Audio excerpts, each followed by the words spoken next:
ಯಳವತ್ತಿ ಗ್ರಾಮ ಪಂಚಾಯಿತಿ ಆವರಣದಲ್ಲಿ ಸ್ವಚ್ಛತೆಯ ಮರೀಚಿಕೆ, ಕಣ್ಮುಚ್ಚಿ ಕುಳಿತ ಗ್ರಾಮ ಪಂಚಾಯಿತಿ ಅಭಿವೃದ್ಧಿ ಅಧಿಕಾರಿಗಳು.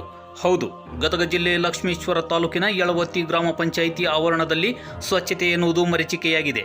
ಎಲ್ಲೆಂದರಲ್ಲಿ ಕಸ ಬೆಳೆದು ಹುಳ ಜಂತುಗಳ ತಾಣವಾಗಿದೆ. ಒಂದು ಗ್ರಾಮವನ್ನು ಸ್ವಚ್ಛವಾಗಿ ಇಡಬೇಕಾದ ಗ್ರಾಮ ಪಂಚಾಯಿತಿ ಅಭಿವೃದ್ಧಿ ಅಧಿಕಾರಿಗಳೇ, ಇದಾವುದು ನಿಮಗೆ ಕಾಣಿಸುತ್ತಿಲ್ಲವಾ?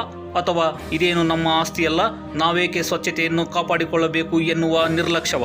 ಗ್ರಾಮಸ್ಥರು ಹೇಳುವ ಪ್ರಕಾರ ಗ್ರಾಮದಲ್ಲೂ ಕೂಡ ಸರಿಯಾದ ಸ್ವಚ್ಛತೆ ಹಾಗೂ ಅಭಿವೃದ್ಧಿಗೆ ಆದ್ಯತೆ ನೀಡುತ್ತಿಲ್ಲ ಎಂದು ಆಕ್ರೋಶವನ್ನು ಹೊರಹಾಕುತ್ತಿದ್ದಾರೆ. ಕೂಡಲೇ ಸಂಬಂಧಪಟ್ಟ ಮೇಲಾಧಿಕಾರಿಗಳು ಯಳವತ್ತಿ ಗ್ರಾಮ ಪಂಚಾಯಿತಿಗೆ ಭೇಟಿ ನೀಡಿ ಸೂಕ್ತ ಕ್ರಮವನ್ನು ಕೈಗೊಳ್ಳಬೇಕು. Nagaraj Lamani, news bureau, N+ news.